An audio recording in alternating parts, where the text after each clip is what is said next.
Good morning. My name is Scott Casper. I'm the Dean of the College of Arts, Humanities, and Social Sciences at UMBC. And on behalf of the University of Maryland, Baltimore County, I would like to welcome you here this morning to our Fall Public Policy Forum.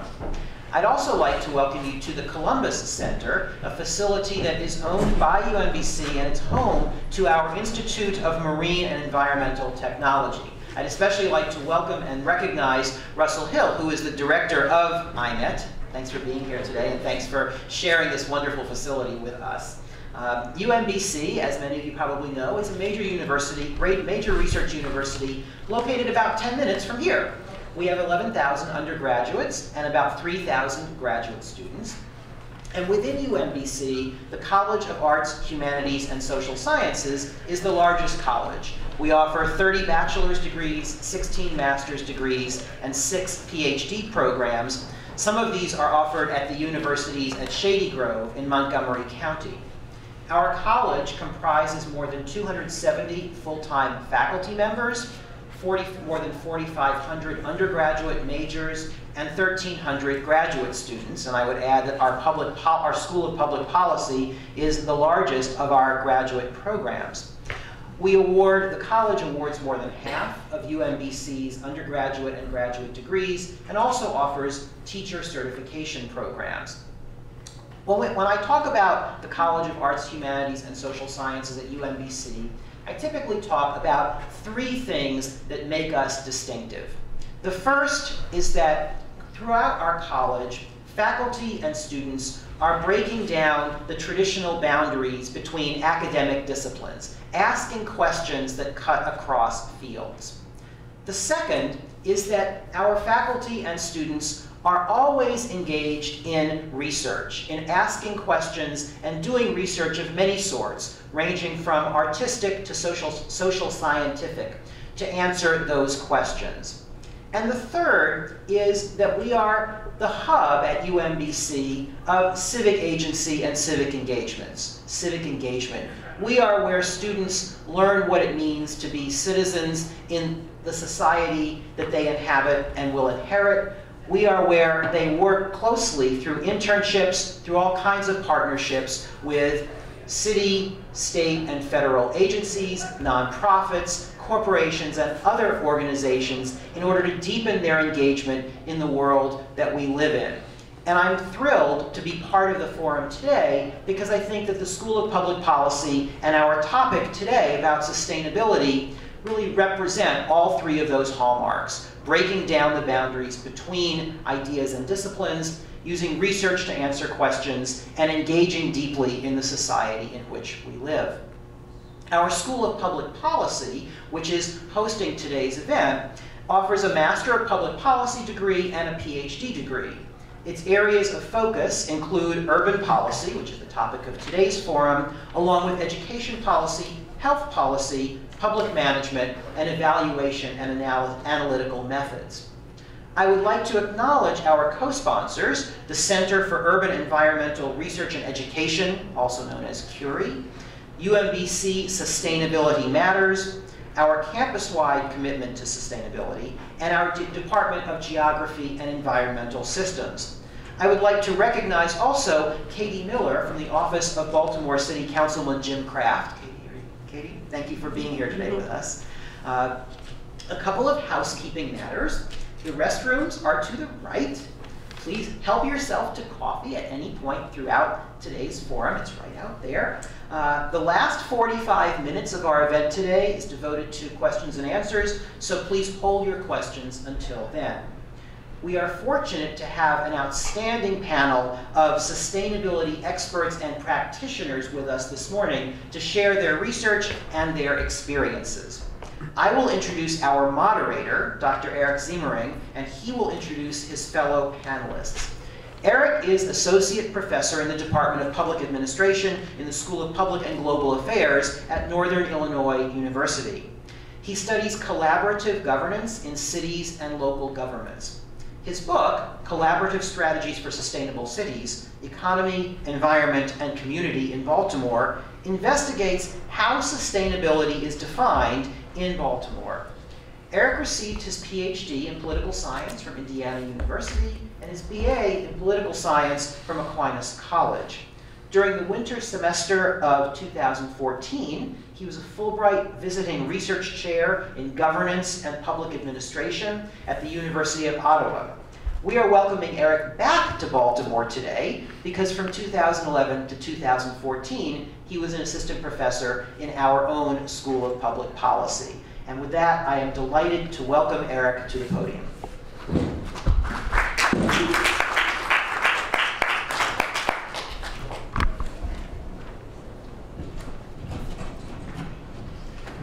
Thank you, Scott, for that kind introduction. Thank you to Anne and to Don Norris also, who's not with us today from the Department of Public Policy, for the kind invitation to come back to join you for this public policy forum today. Sustainability is such an important topic for our cities today. I had such a privilege last night to fly out of Chicago early in the evening and look out over the city as we were leaving Midway Airport and look past the city toward Lake Michigan and the territory north of the city, and then to fly over the states toward Baltimore to come in to see the Chesapeake Bay on the way in. At 10,000 feet, I think it's very easy to see how intricately connected our cities are with the environment around them.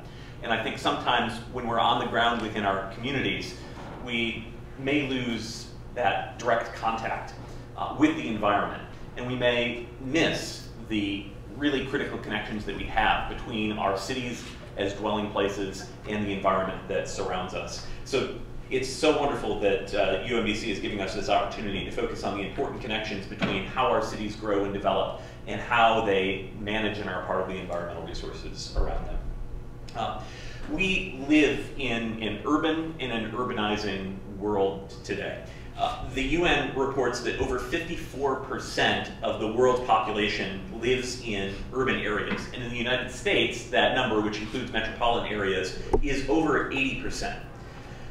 For many, reports of urban life and increasing levels of urbanization are good news. We look to cities as centers of economic vitality. We look to cities as centers of culture, centers of entertainment, and centers of progress and innovation.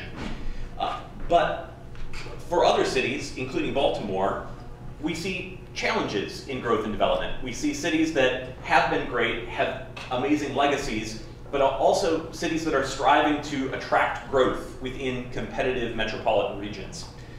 And our friends in the ecological sciences remind us that while cities may be great economic engines, that economic engine comes with some environmental cost.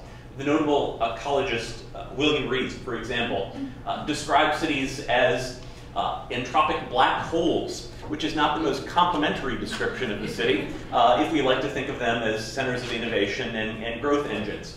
But Rees and others point to cities as resource gathering or resource depleting places. In order for cities to thrive and do the work that they do in growth and economic development, they're constantly importing resources from other places. Energy, food, water. And they're also sending out significant streams of waste to the world beyond their city limits. So our challenge has become to think about how do we pursue the goals of growth?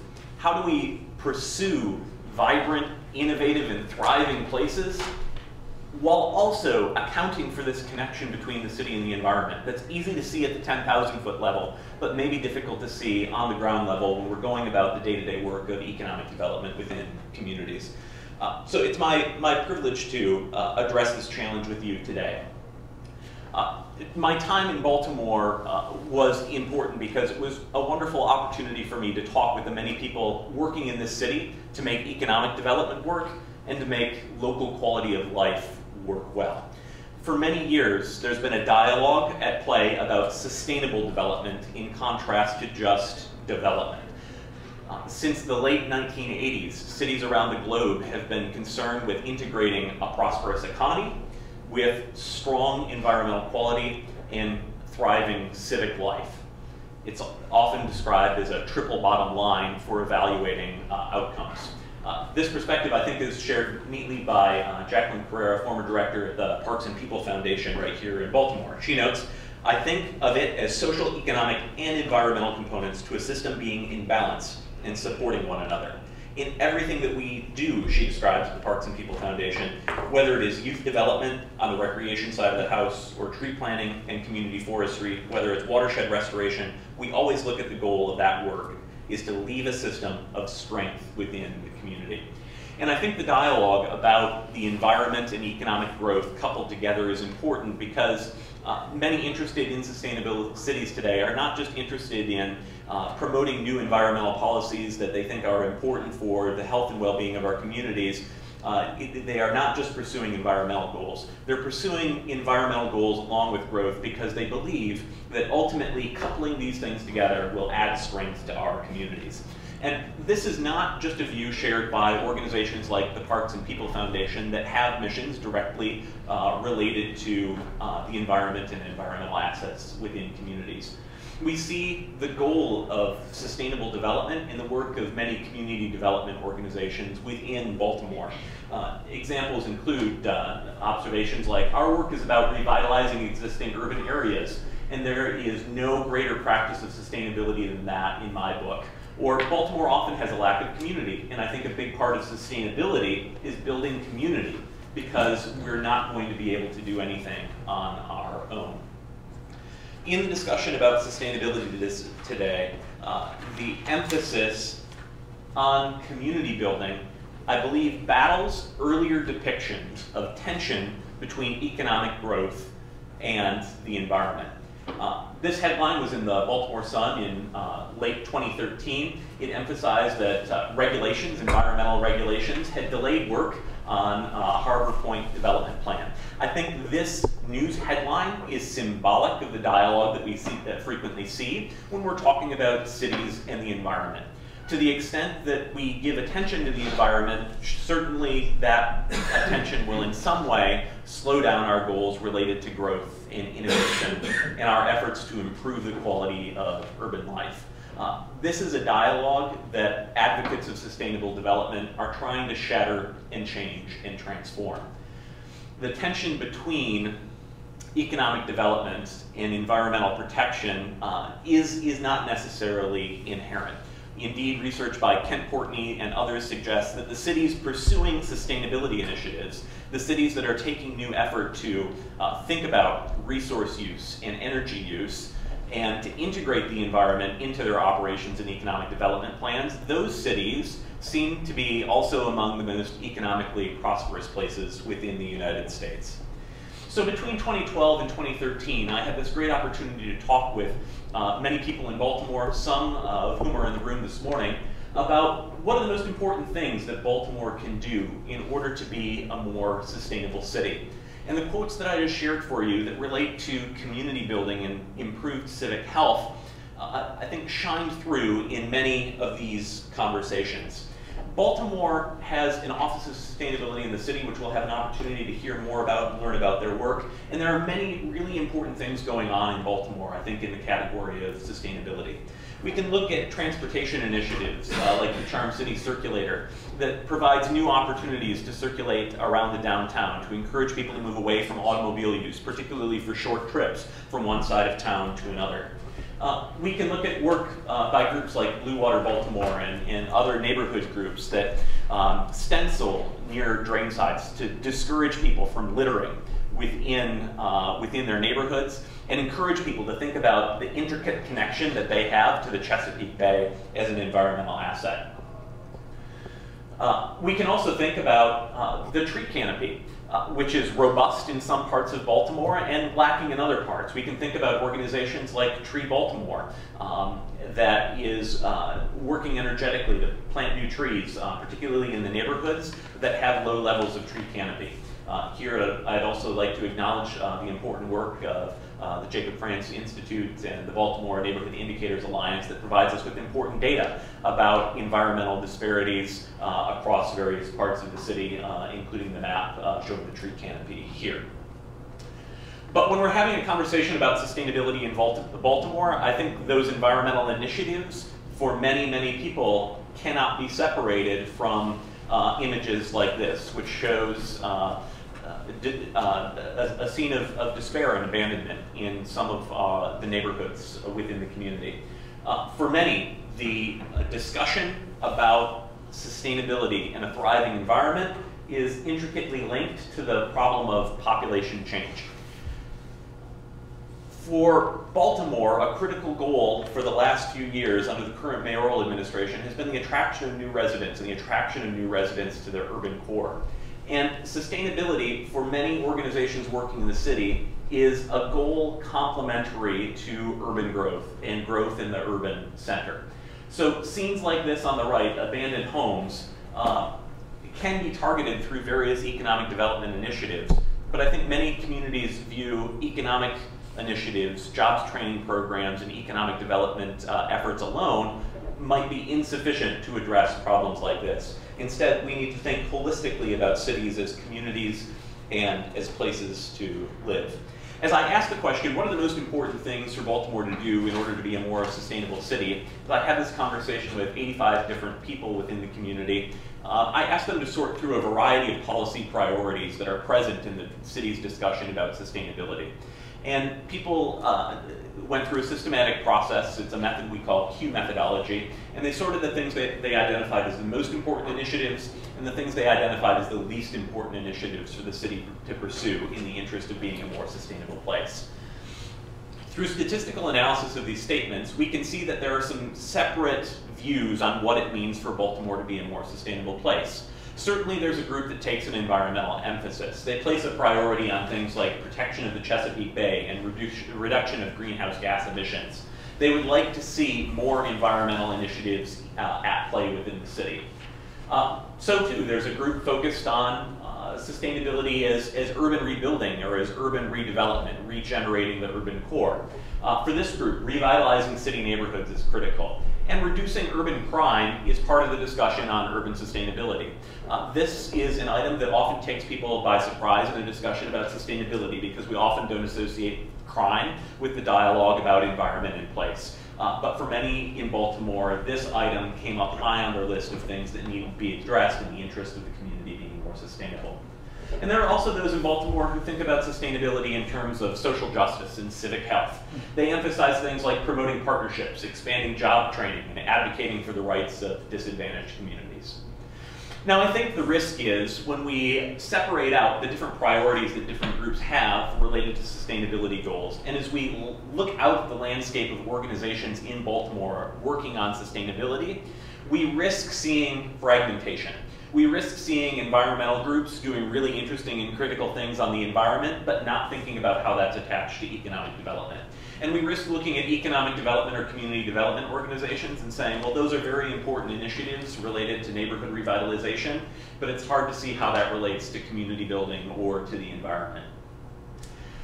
And I think despite the fact that these three different categories of viewpoints on sustainability in Baltimore are present, what we need to do is look beneath the data on top priorities, and we need to say, when we ask about sustainability in the city, where do we see common goals and where do we see common priorities? So one important part of the research that I did through this process of cube methodology identifies areas in which there are high levels of consensus or agreement. Statements on which, across groups, across viewpoints on sustainability, across organizations, there are common interests in pursuing a shared vision for sustainability. So regardless of one's view, regardless of the areas in which they're working, these types of statements came up high in people's ranking of priorities for sustainability in Baltimore. Promoting partnerships, revitalizing city neighborhoods, rehabilitating vacant and abandoned properties, expanding access to parks and recreational facilities, encouraging greater use of public transportation, and improving the quality of K-12 education in the city. I think that the work in Baltimore on sustainability is also critical because we see a strong emphasis on collaboration, from the city's Office of Sustainability to neighborhood organizations that are working on redevelopment initiatives. There's acknowledgement that what goes on in Baltimore in the area of sustainable development is not done by any one organization alone. So Christina Newtile from Baltimore Greenworks states, it's creating that overall plan and then getting people to sign up and be on board with helping to move forward each of these pieces. It's partnerships. Or Charles Murphy with Tree Baltimore saying, yeah, it's all about partnerships. It always has been. When we stop looking at individual organizations working on an individual transportation initiative or an individual environmental initiative, and we start talking about common interests in a sustainable city, I think that we see that many organizations in Baltimore, governmental and non-governmental, private and public, have incentives to discuss a more sustainable future. And I think Baltimore can be an important inspiration to other cities around the country because many of the organizations here are working hard to make these partnerships work and to engage in collaboration. Now, when I shared this research with some of the people that I spoke with, I think that they were quite pleased that the work of collaboration and the work of pursuing sustainability through a complex definition, I think that many people were pleased with that message.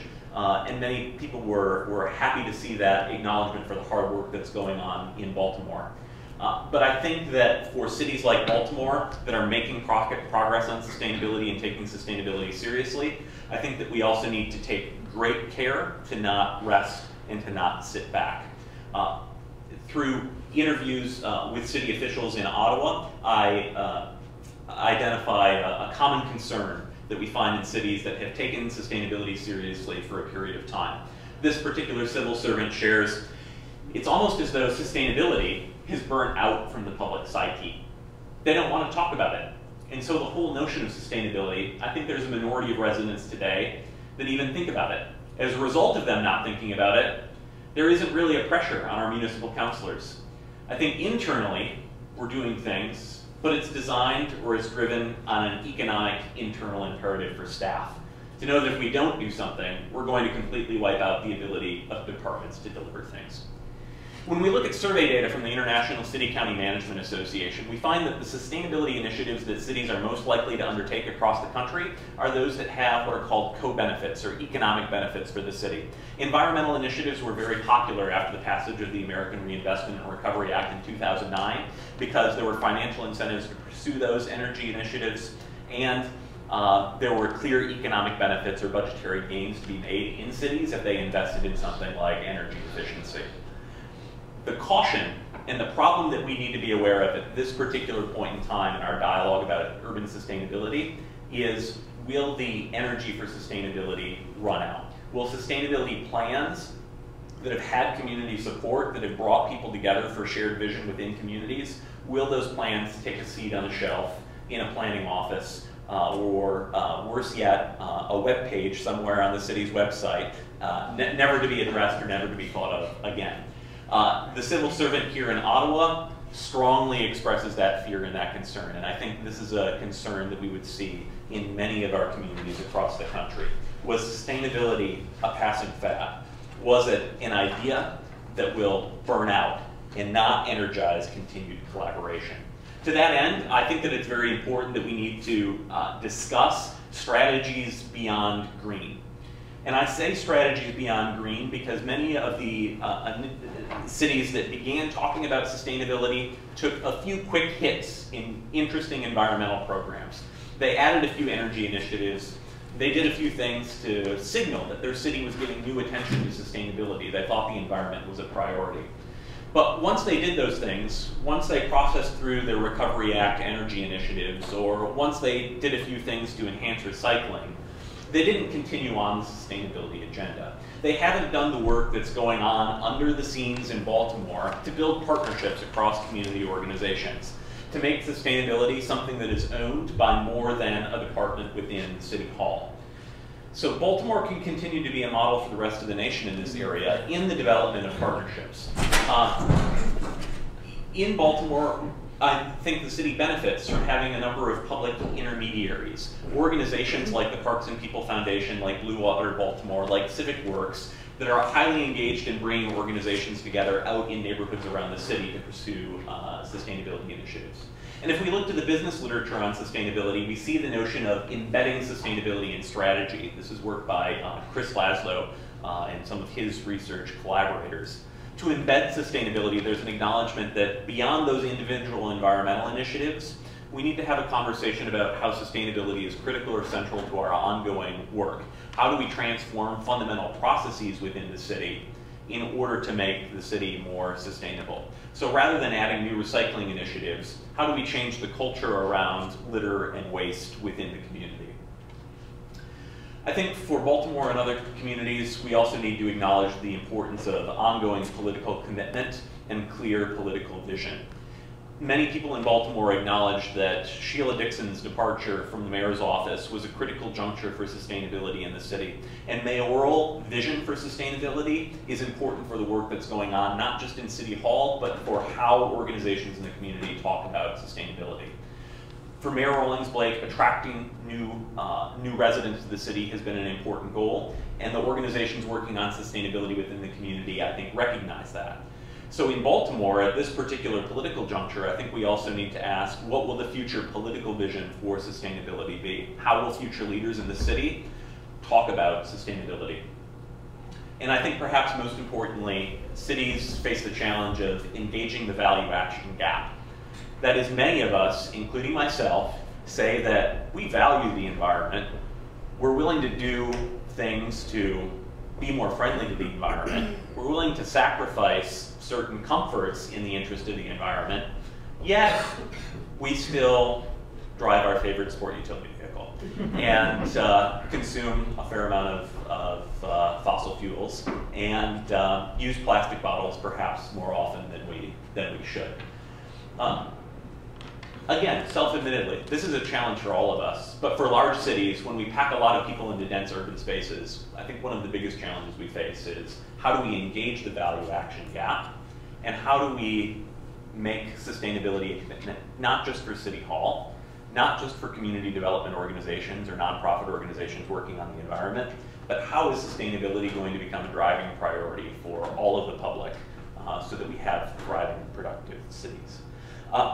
I hope this has provided a useful introduction to our discussions today. We have two additional panelists who are going to comment on other dimensions of sustainability within the city. And I think that they will give you really critical and interesting insight into how this issue is being discussed in Baltimore. So first, I have the privilege of introducing Alice Kennedy, who's Sustainability Coordinator within Baltimore City. Alice provides legislative support and strategic planning support for the city's sustainability plan, and she works on a variety of programs in the city's Office of Sustainability to advance these goals in Baltimore. She's responsible for the city's annual sustainability report and was lead project manager for the development of the city's climate action plan. She has been involved in the Baltimore Energy Challenge, and also has been involved in various community organizations, including Baltimore Greenworks. She is a graduate of Goucher College, right here within the community, and lives nearby in the city. It's my privilege to welcome her and to hear from her more about what the city is doing in the area of sustainability. Alice?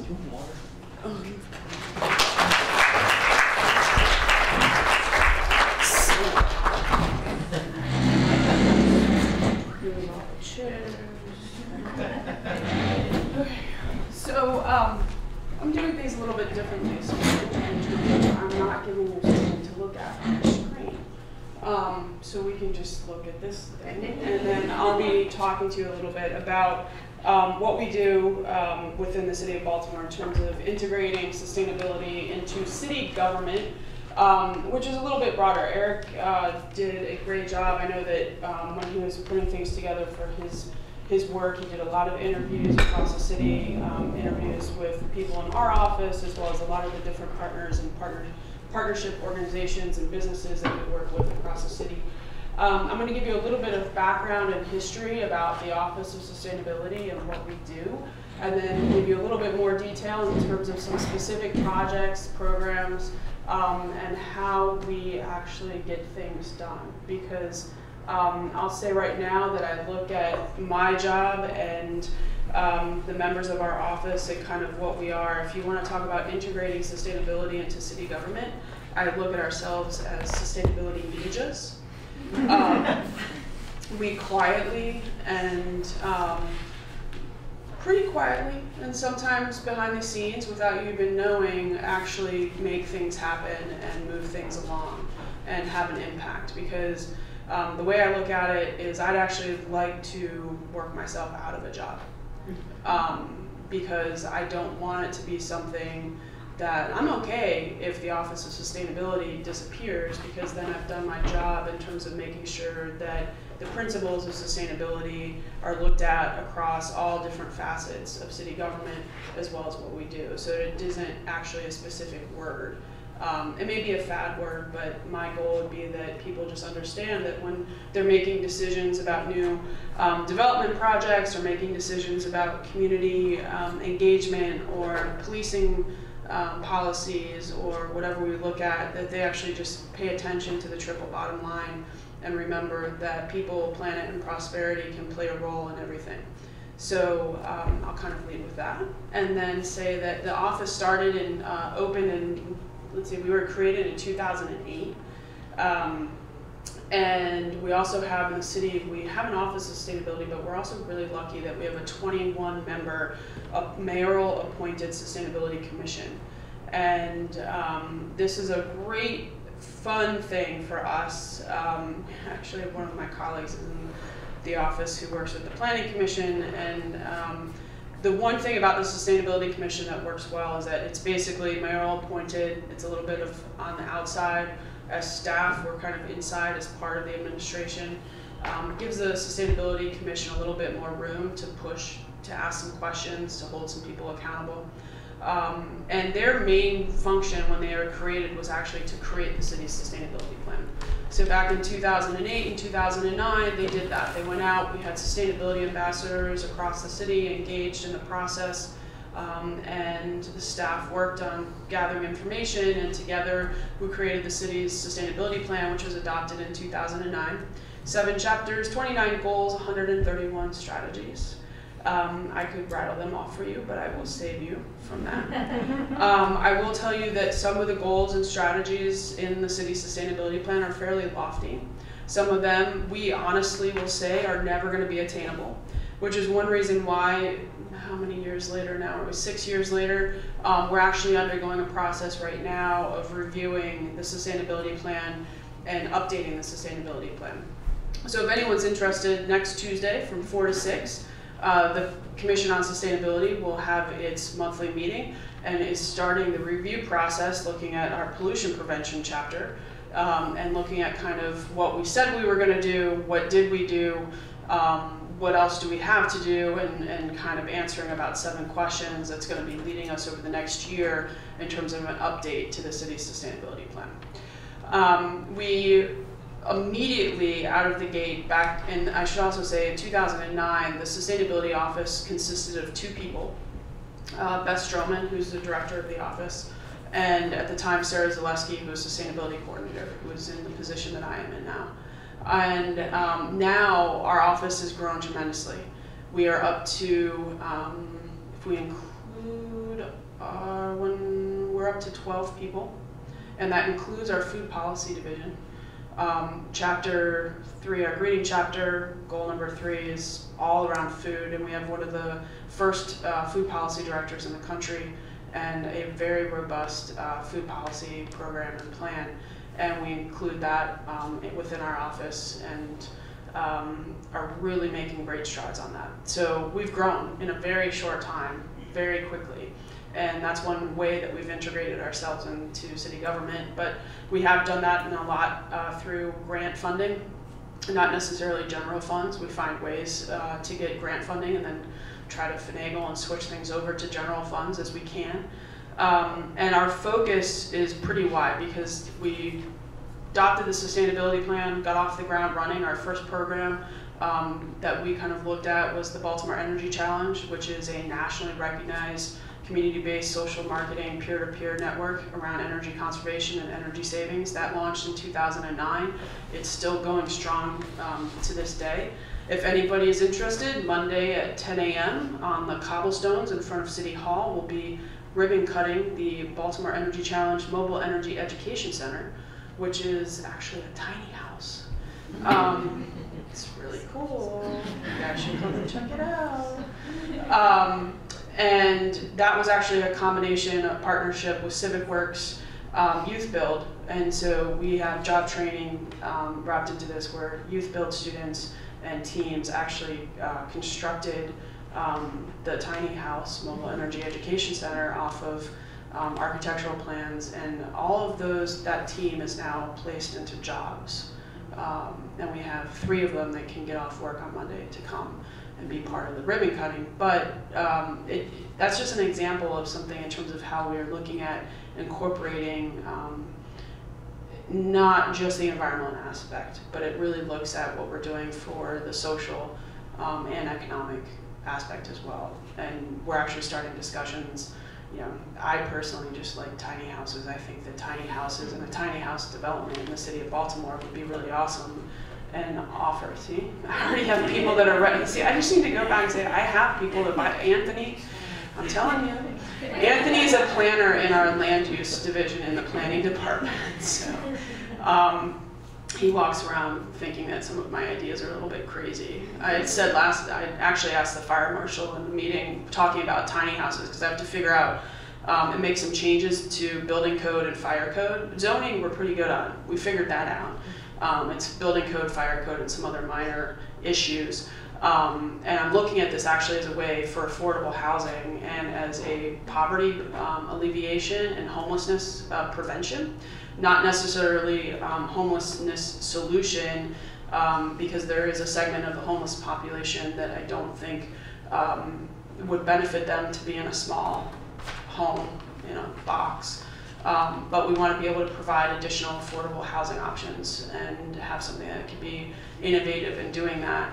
And I said something to somebody. I said to the fire marshal, well, what do you think about tree houses? Because there are these pocket parks over in Harlan Park, in the middle of Harlan Park, these like pocket parks that are filled with trees and nobody can get to them. So why don't, we could put some tree houses up there. I don't know if the city of Baltimore is ready for that yet. Somebody asked me about yurts, and I said I don't know if the city of Baltimore is ready for yurts. But see, okay, we have yurt. Okay, maybe we are ready for yurts. I'll go back. But the point is that, we have a lot of people in the office that are asking these types of questions, that are pushing the envelope a little bit, that are having the dialogue happen around sustainability and talking about it not just from an environmental standpoint. Tiny houses, and I'm using this as an example, they're energy efficient.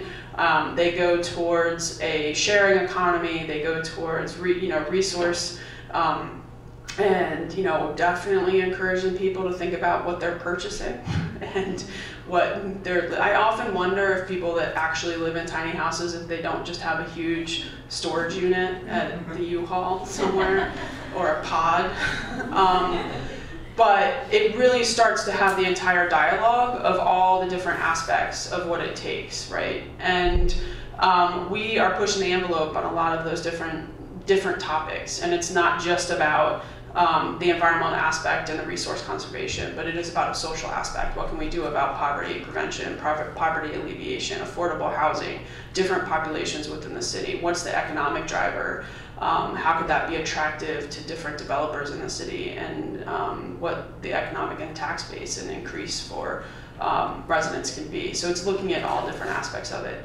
In 2012, so pollution prevention goal number 1 is to reduce, in the sustainability plan, was to reduce our greenhouse gas emissions by 15% by 2015. It had 2 strategies associated with it, and this is where we're completely honest in saying that the sustainability plan had some goals. Strategy A was to create a climate action plan, and strategy B was to implement the climate action plan. So we created a climate action plan in 2012, which was adopted, and we now have a greenhouse gas emission reduction goal of 15% by 2020. It was a year-long process, and we looked at what's realistic. That's the other thing for the city of Baltimore.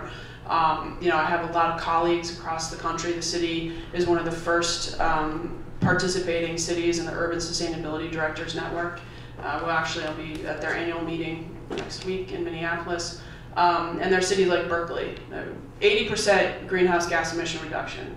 We're going for it. And that's great, Berkeley, go for it.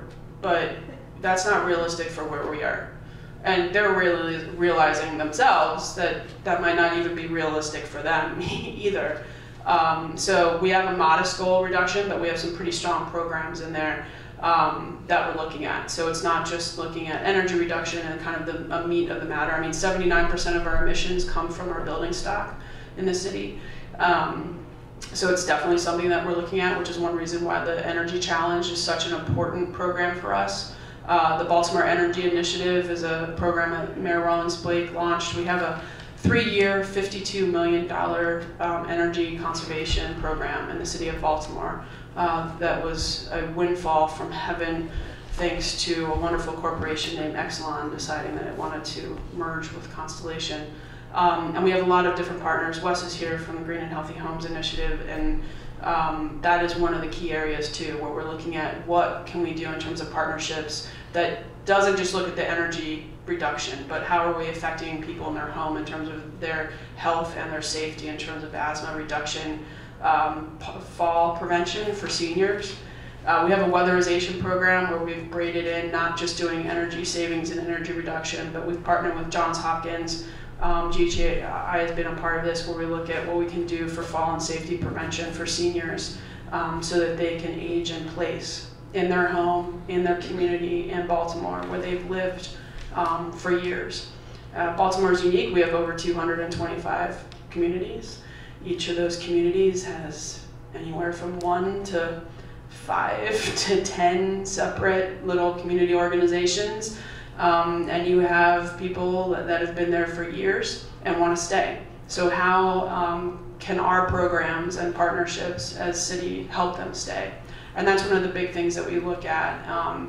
Our office, we are lucky. I think we're located within the planning department, the Office of Sustainability. We are not in the mayor's office. I think that that was a key piece of things that actually helped us during different mayoral transitions. The previous administration, Mayor Dixon was one of the leaders in terms of the sustainability plan was adopted while she was in office. But Mayor Rollins Blake has been a huge champion for sustainability, for economic development, and for looking at the basically triple bottom line. She understands the idea of people, planet, prosperity, social, economic, and what it actually will take to attract 10,000 residents to the city of Baltimore.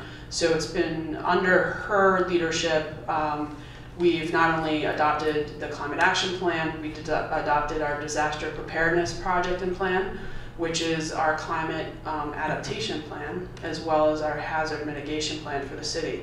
That's a huge document. It has over 400 strategies that we need to take around climate adaptation and hazard mitigation, as well as flooding and floodplain. That's one area where actually we can say that there has been some tension recently between newly adopted floodplain regulations and development in the city, and FEMA's floodplain and flood maps and different areas. But it's one of those things where once some of the economic developers and developers around the city kind of get used to what's happening, they're realizing that some of the regulations actually that we have no control over, that come from the federal government, in the long run will end up protecting their buildings and their investment and their assets over time, because we are facing definitely some issues. Like if the most recent Hurricane Joaquin that was out in the Atlantic, if that had turned at all, the models definitely were Isabel or higher, and I think that some of the buildings that we have down in the downtown area, especially the new building along Pratt, where they, I forget the address, but now we're with the 400. So all that actually has design. That's one reason why you're actually elevated slightly. There's like a nice little, there's rain garden, catchment, it has an elevated sidewalk. All of that is actually floodplain design. So it's possible, and developers are doing it, and they understand that it's something that's necessary to protect their investment, to protect the building, and look at what we're doing. The other thing we have is Homegrown Baltimore, which is our urban agriculture plan and food policy.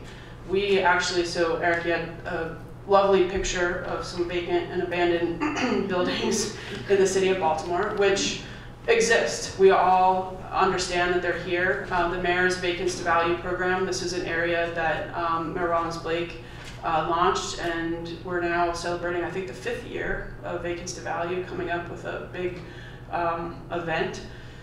But we're doing deconstruction with that. So this is where sustainability comes in.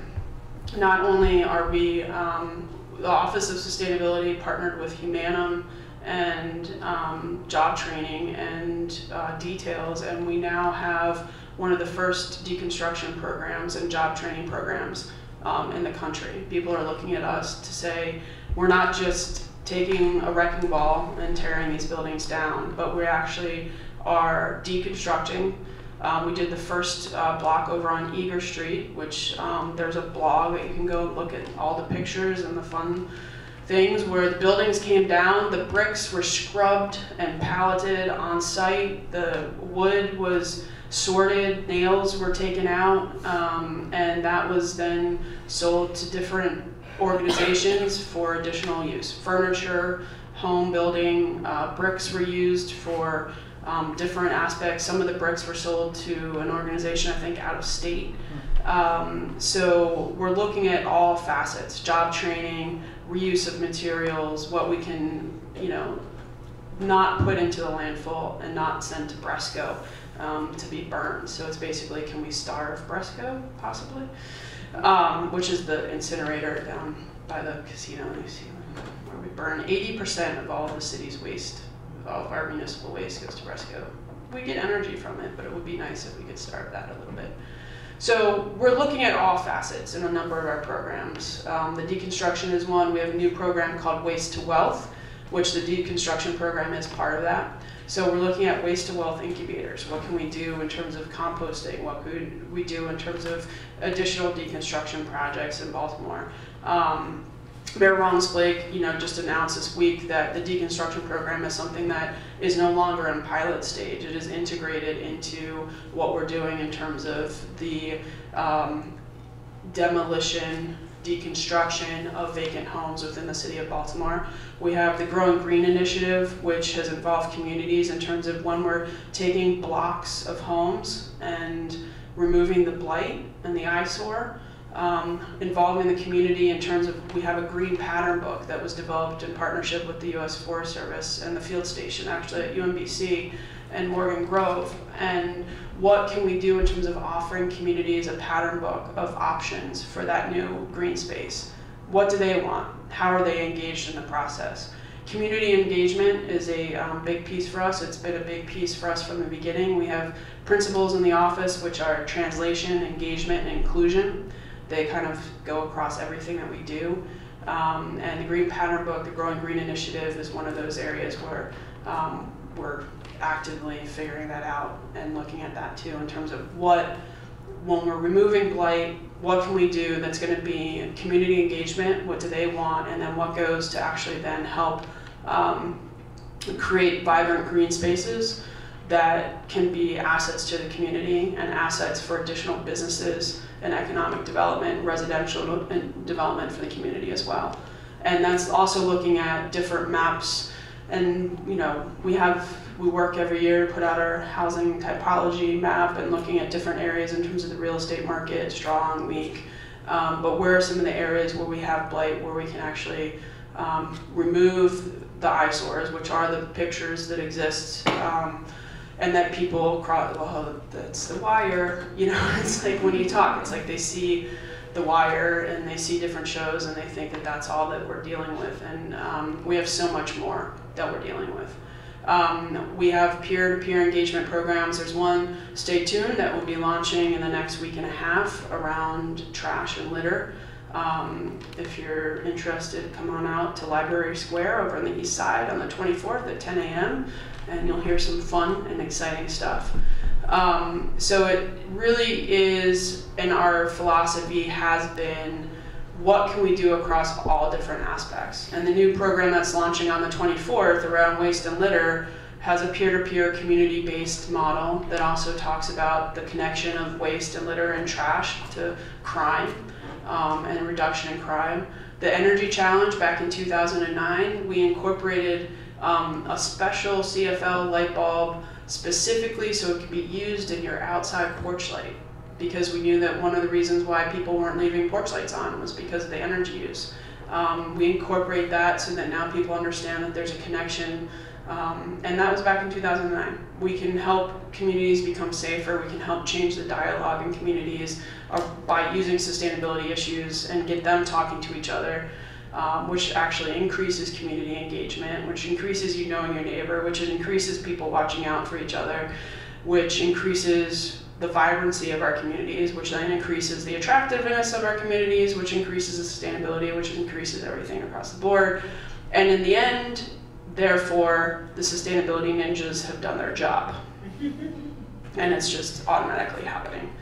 So I encourage everybody to look at our different plans, projects, programs that we have out there. There's a lot of innovative things. I will say one last thing, and then I'm going to step and let Tom come up. But the STAR rating system is the first nationally recognized sustainability rating system in the country. And it was created actually by a group of national foundations and sustainability directors and sustainability professionals in the municipal, local government level across the country. And City of Baltimore in June was just awarded the highest 5-star rating. So we are one of 3 5-star rated cities across the country. We are in the ranks of Northampton, Massachusetts, and Seattle, Washington. And it's not just answering, you know, a couple questions on a survey, you know, like how there are some of these survey programs out there.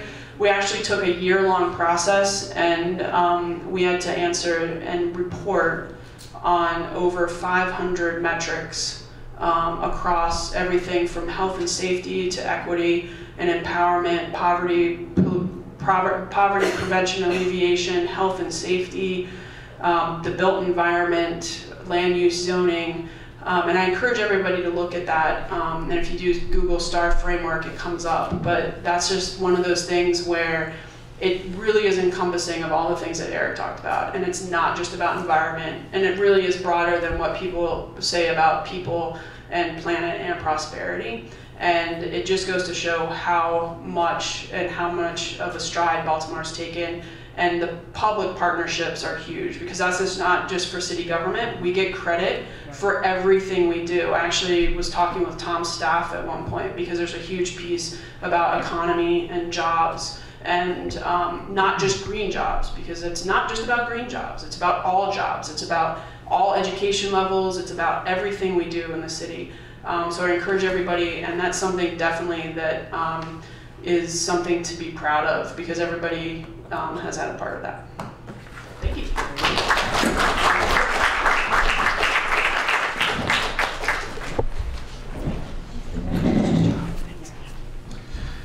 Thank you, Alice. I think it's very clear from your remarks that one strength in Baltimore is the city's willingness to think about public policy problems, sustainability problems in complex terms. And by thinking about the complex interconnections of things like available land and tiny houses and energy use, the city sees new avenues for bringing additional stakeholders into problem solving and the pursuit of a more sustainable city. And as just acknowledged, economic development is an important part of that conversation. So our next speaker is Tom Sadowski. Tom is president and CEO of the Greater Baltimore Economic Alliance, which is a public-private partnership of business, government, and higher education leaders driving economic development and promoting the Baltimore region. Since becoming CEO in 2008, he's led strategic marketing efforts reaching 20,000 business executives and sales missions to major U.S. markets, including Austin, Boston, New York, New Jersey, and San Diego. And his work has focused on growing and attracting companies, engaging the region's public-private stakeholders, and creating programs supporting innovation, commercialization, and entrepreneurship. Tom. Thanks, sir. Good job. Wow, okay, a couple of thoughts. I do have a presentation.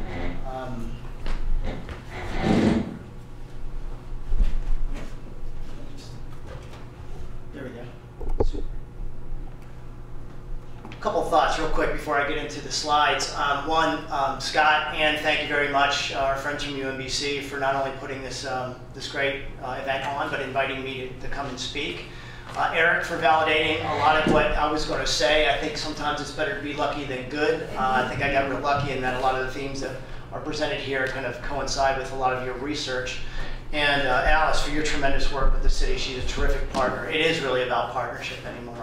And that leads me to another kind of macro thought. I mean, this whole idea, the fact that this event's being put on by the School of Public Policy at UMBC. One, I'm a proud UMBC alum. I have to say that. Freeman will, whoop me if I don't, but thank you very much.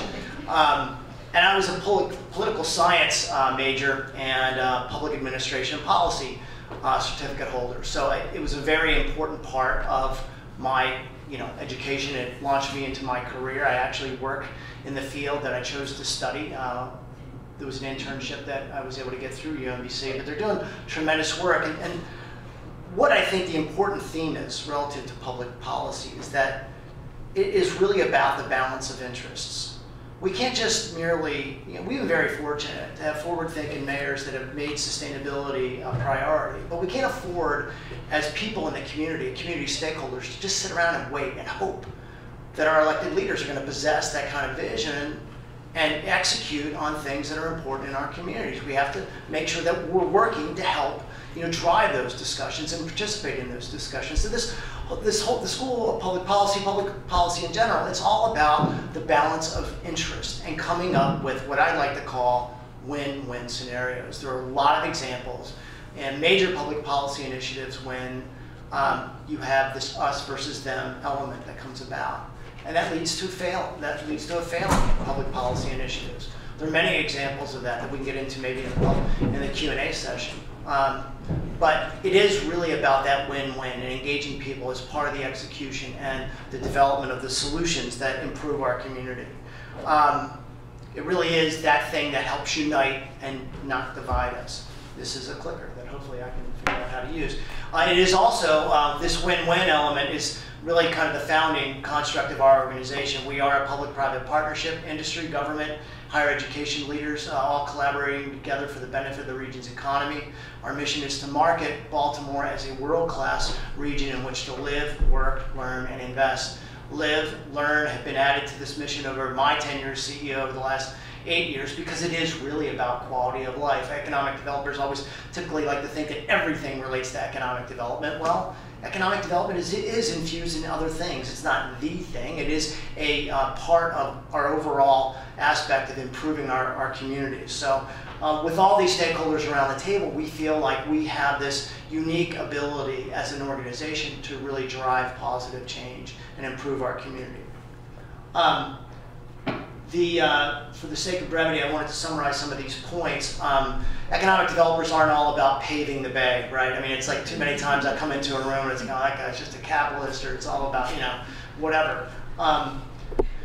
But it is about my ability to sell this region as a business location. It is significantly compromised if we're not on the same page, if we're not working together and really mindful of the quality of life factors. So the whole point here, the road to sustainability, it is possible by way of economic development. Economic development can support sustainability and vice versa. Without sound economic, so they're not mutually exclusive. But without sound economic development policy, though, sustainability is compromised. It really is. You can't just build for the sake of building. You can't see a piece of dirt and say, hey, I want to do mini storage there. I mean, you have to think about the overall desires of the community and the sustainability from a socioeconomic perspective of the community. So why are they so tied? You've heard a lot of reasons as to why already, but from an economic development standpoint, without the proper balance, sustainability efforts can be compromised, and overall socioeconomic factors in the community can be compromised. I call this carrot versus the stick.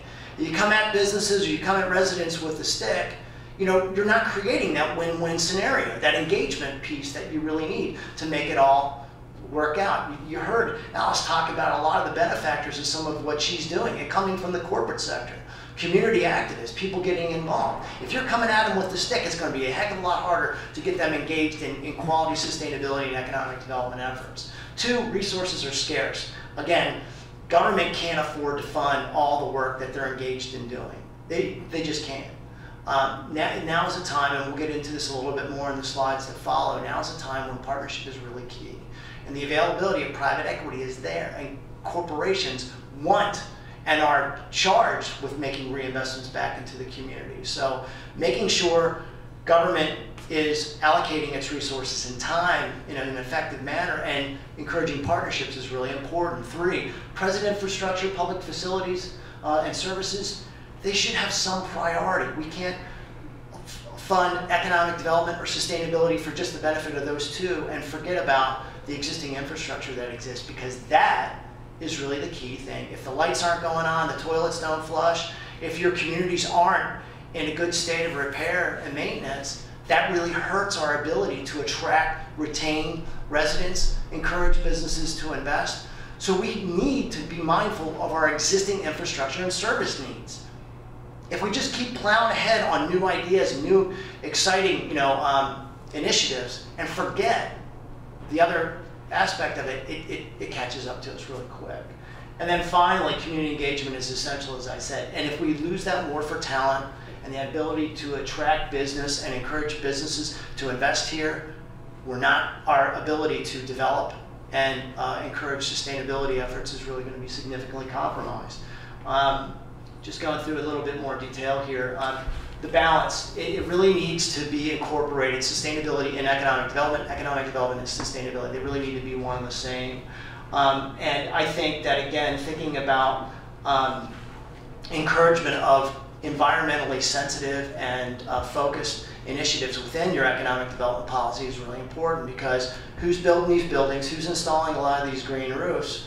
A lot of them are these developers looking to appeal to tenant demands and comply with things that, look, they're financing these buildings for a very long period of time. They in themselves have to be sustainable in their business models. And if sustainability is a committed part of any kind of an action plan, well, then it needs to be incorporated in their development projects. And if I just throw out this piece, by 2020, half of this nation's workforce will be of millennial age. This isn't just something, and sustainability just isn't this fad. It is, you're not going to be out of a job anytime soon, Alice, I hate to say. Economic developers always use that too, but there's always something to do. Sustainability is here with us forever, and if it's not incorporated as part of new community development or new corporate development or even industrial development plans, then it's going to be a long road to hoe. We're going to significantly compromise our quality of life factors, as I've said. So as part of economic development programming, let's put the carrot out there. Encourage density, the desired density in the areas and with the amenities that we really need to be sustainable. This thing about innovation districts and creating collaboration areas and environments, lifestyle factors, offering tax and investment credits to investors. And really pushing live near your work programs, and then neighborhood fiber connectivity, increasing amenities available not just to businesses and within employment centers, but within the communities themselves. It's really important. It is really important that residents not feel that they've been disconnected from the conversation. Again, it's about winning this war for talent. I'll get into that in a second. Urban-friendly transportation, it's really important because you do have to get to and from. I've heard a lot of talk about the red line and the frustrations relative to that. That project was 10, 15 years in the making. The fact that we didn't have a plan B or C before we put it forward is bad public policy. And now we have this divisive argument about, well, it's this right-wing versus left-wing thing. Look, folks, that wasn't going to be here for another 10 to 15 years right now. Young professionals these days, they prefer public transportation. What are we doing today to solve the public transportation needs? Why aren't we talking more about ferries and water taxis? Why aren't we embracing more free city circulator services or bus rapid transit options? So those are things, bike lanes, those are things that have been in the plan. Let's start executing on those things and making them happen. Walkable neighborhoods, doing things like Alice was saying to help get more community engagement and increase safety in the communities. Those are very important. Managing resources. This is a lot about what economic development is about anyway. It's going to where the money is and not where it should be or where it's traditionally been. Gone are the days where we can just kind of bang on doors down in Annapolis or in DC and hope to get a bill approved and get some sort of allocation of government funds. I mean, various resources are really scarce. This chart is a little bit dated. I mean, back to 2001. At the time, there was like close to $700 billion in private equity out in the marketplace looking to make investments in public infrastructure. That amount had tripled since 2006, 2007. I would argue today that it's probably close to $1 trillion in private equity out there. Look no further than the port, the Seagirt Marine Terminal, and the $1 billion that was spent there. It was based on a long-term land lease. The state still owns the asset, but it was improved by way of public or private equity.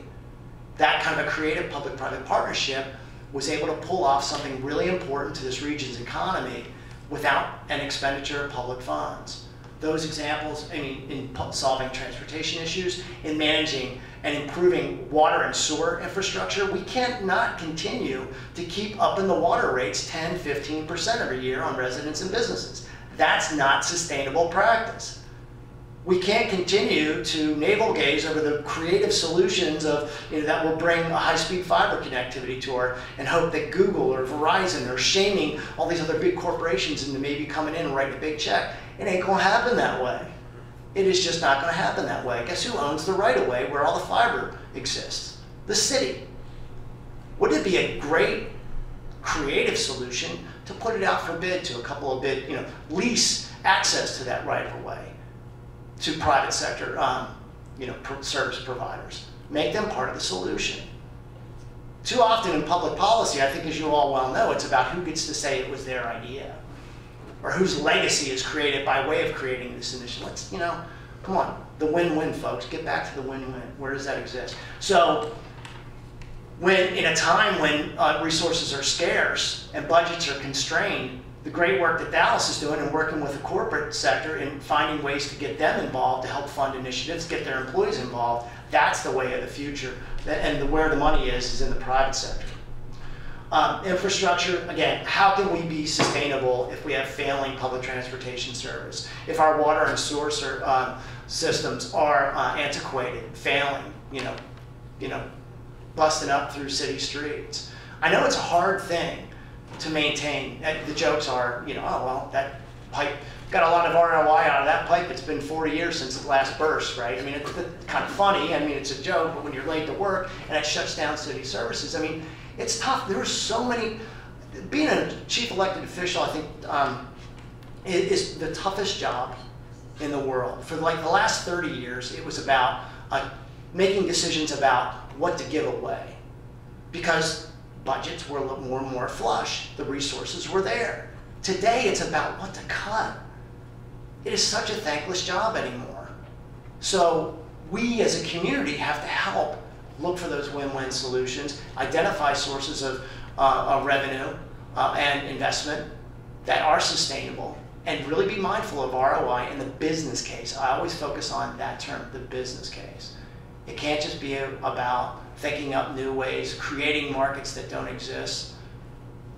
It really needs to be mindful of what the private sector, the money's there, work with the private sector, get their thoughts on what's gonna work for them.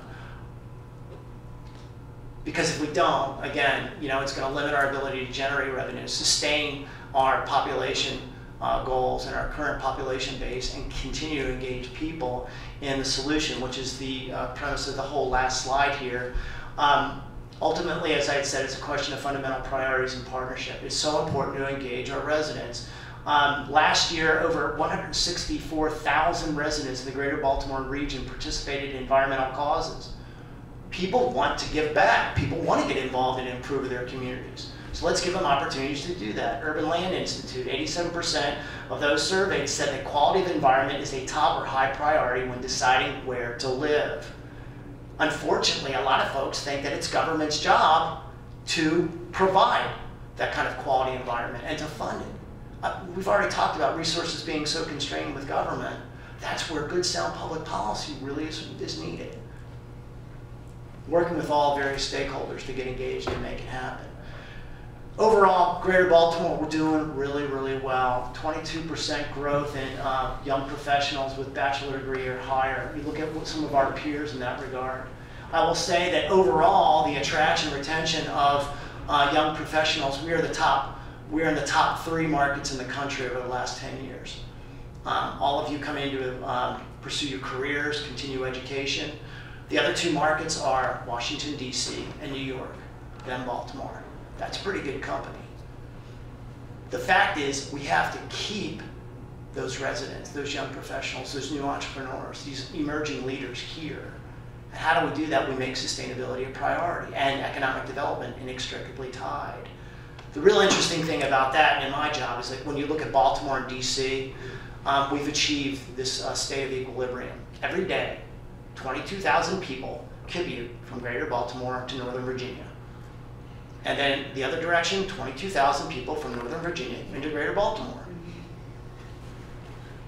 Now, I'd rather take a beating than make that commute myself, but you can see the footprint that this market has, the resources, the capability. Think about the complementary assets that exist in this region.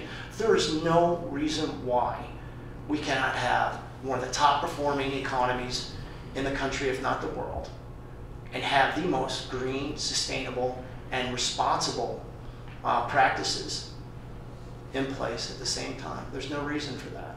So, I don't think I have any other slides. No, I don't. Thank you very much for your attention, again, for the opportunity. Thank you for thank you for everything that you've said, because standing up here, I feel like I am part of the family too, and economic development is a key. Because really, look, I got 5 kids. You know, I live on a farm. I'm sorry I do drive an SUV because I feel it requires a lot of but this is all about, not just about our own selfish needs and interests. It is about, you know, leaving a community, a legacy that's, you know, desirous of all of you, our kids, and future generations. So with that, I will sit down and answer any questions you may have. Thank you.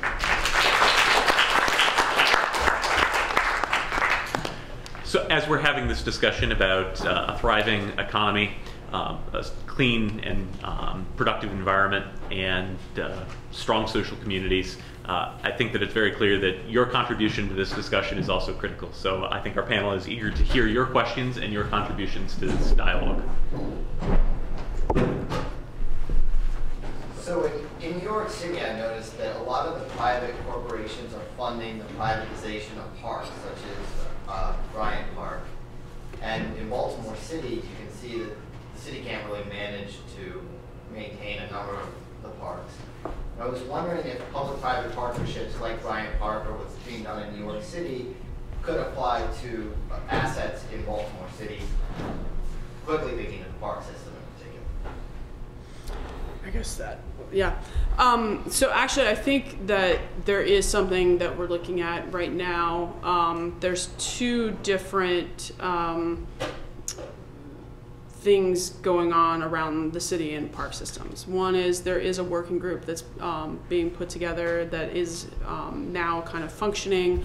Parks and People is involved, and then there's a gentleman who for some reason this morning is escaping my name, but we've put together a multi-agency from a city standpoint, as well as public and private partnership, and you'll be seeing more about that working group in terms of looking at what we can do with the city park systems and recreation and parks in general, kind of as a city agency. The other piece is that as we're looking at the Vacants to Value program and the deconstruction and Growing Green initiative, we're actually creating additional and new green spaces. And how do those connect, and what is the future of the city's almost green network going to be looking like? And I think that that question on what, in terms of what available funds are for maintenance, because it's one thing to create something, but then we're looking at a different situation when we also have to remember that other side of the piece of the puzzle, which is how are we maintaining these spaces over time? what is reasonable to be asking the community to engage in. So we want community input. We want green spaces out of the green pattern book that the community wants, whether or not that be community managed open space or urban farms or gardens, or one of them is just clean and green, where literally it's like, let's just kind of create clean, green, vibrant spaces, nice fencing and as a place, but that still needs to be mowed and maintained. And what are the funds to do that with? I think that the public-private partnership around park maintenance is on the table in terms of we have to be open to every single opportunity that we have. I mean, Tom said it perfectly, resources are scarce, and how you make decisions on what needs to happen in terms of a city infrastructure, and parks are part of a city infrastructure and what we can look at. So I think that we're open to it. It's on the table. There's going to be a lot happening over the next year to year and a half in terms of dialogue around parks, around a green network within the city, and kind of what that looks like and what the future looks like, what the economic impact of that is, and how to maintain and look at that going forward. I will say, and I'm not as familiar with the New York example, but organizations like the Downtown Partnership, they do a great job, and they levy a certain fee as part of being in downtown, which helps fund security teams, more police, cleanup.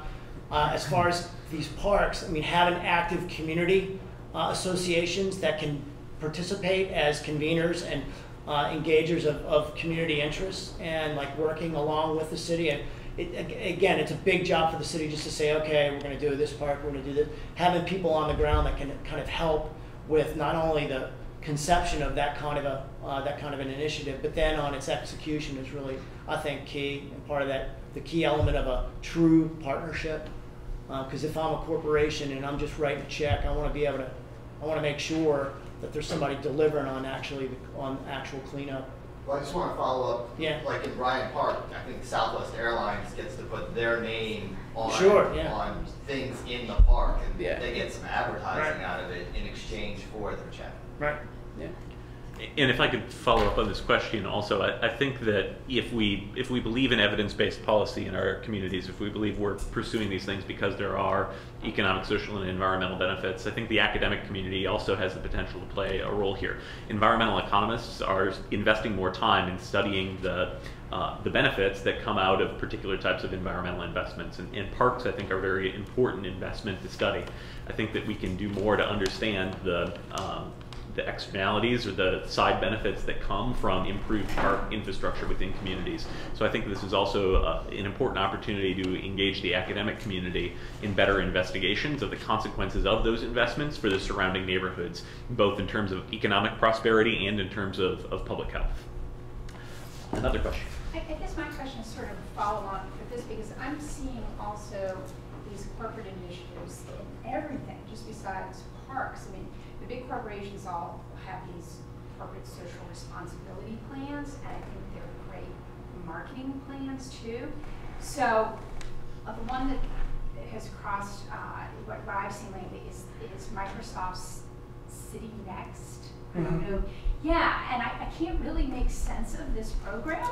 I mean, I've looked at a little 2-minute web video, and I cannot understand what this program is. Is it a marketing? Is it a foot in the door for Microsoft? What are they getting out of it? What's going on? But I'm seeing more and more of that kind of thing, and I don't know if it's good or bad. I'm so curious to hear your take on it. Right. But I want to say congrats on being one of the top 3 of this 5-star program. That's awesome, and what a great opportunity to say to a Google or Microsoft, look at us. Right. What can you do for us?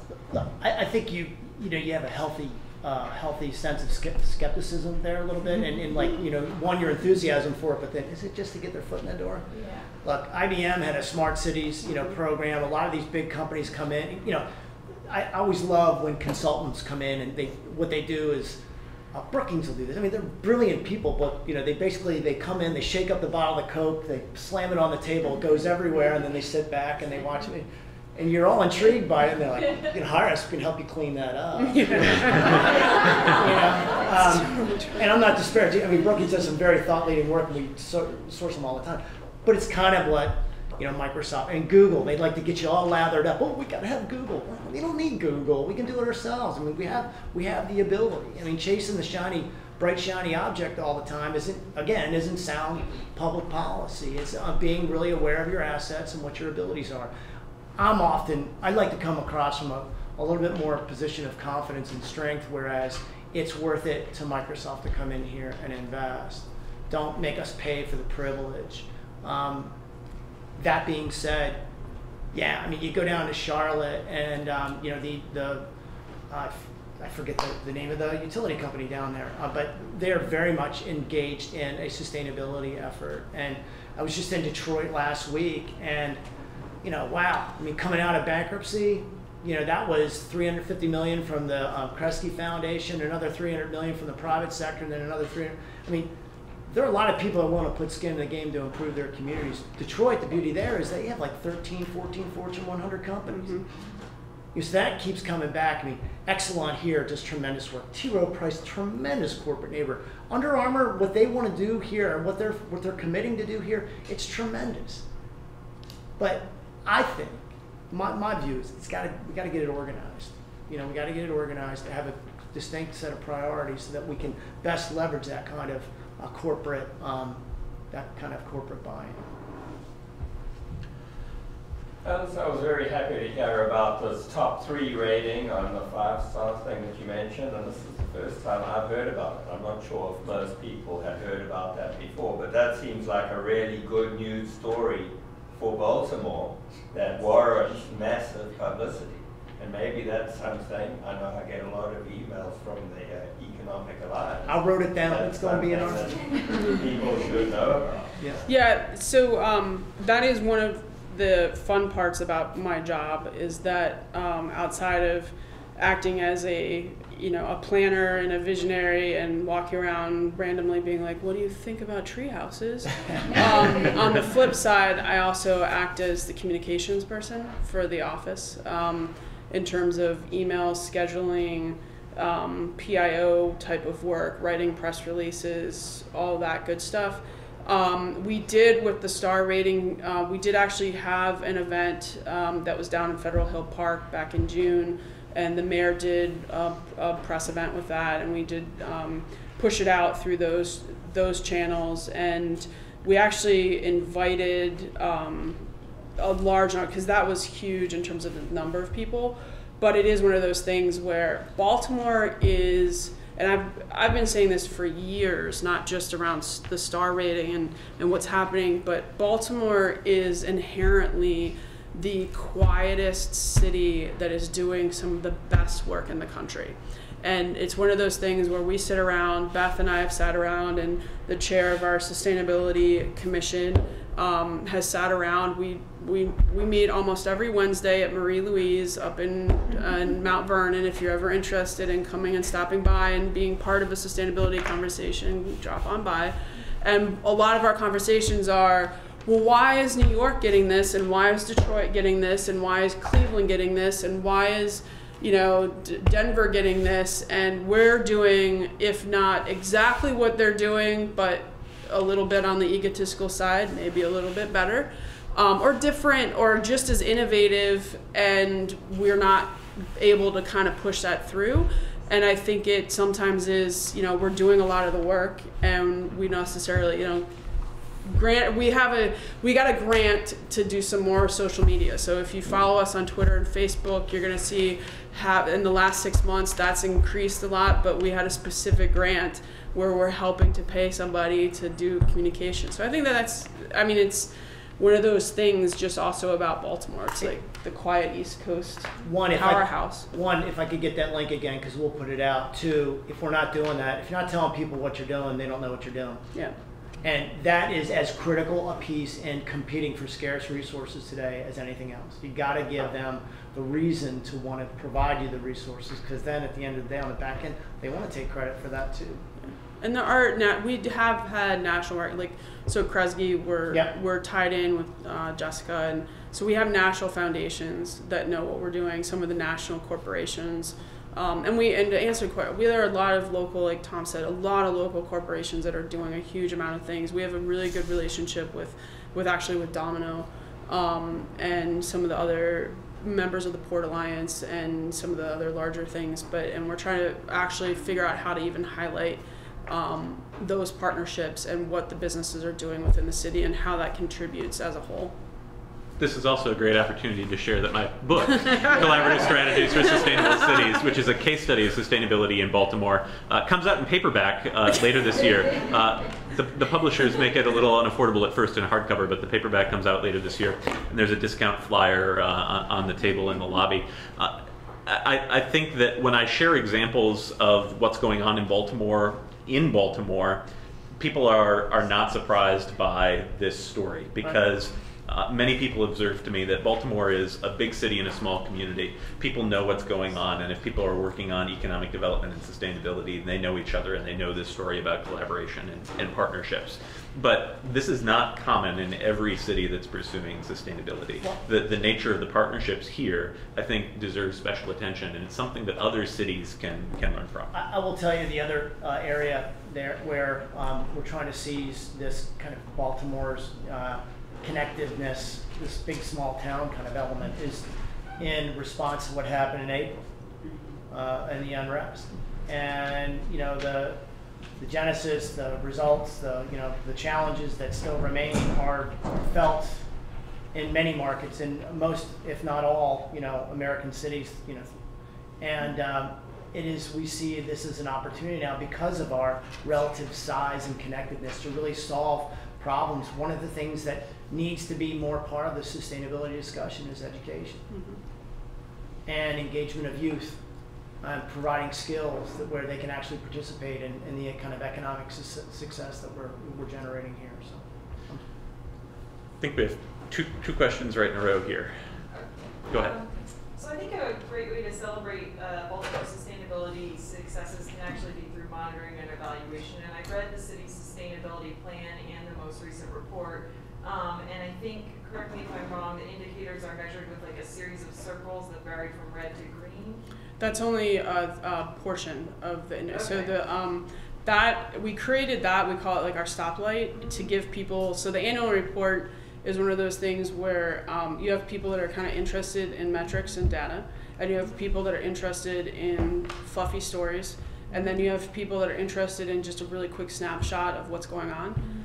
The stoplight is the quick snapshot of what's going on. So that takes the strategies across. We included in the last 2 years for the first time all of the plans in that annual report to give people an idea of, out of all of the strategies and measures for the sustainability plan, climate action plan, where we are. So are we at red, which means that as a city we can't think of anybody anywhere that's doing anything on that, all the way to green, which is, some of it isn't necessarily a checkbox of like it's done, because a lot of it is actually, the column is implemented and ongoing, because it's an ongoing process.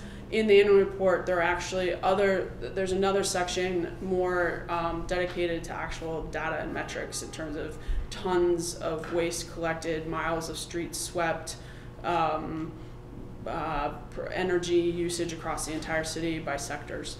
So in your redevelopment, you said you're redeveloping the plan and some of the indicators, right? Will that include any kind of revision to the monitoring and evaluation Absolutely. as well? And can you speak to like what that might look like, or what direction you're trying to go in? So the staff has a definite vision for kind of how that could play out. We also, because this is where the staff and the commission, we get to have that game of, not game, but it's a partnership, and definitely looking at things. We have now 4 plans that we're actively implementing and monitoring.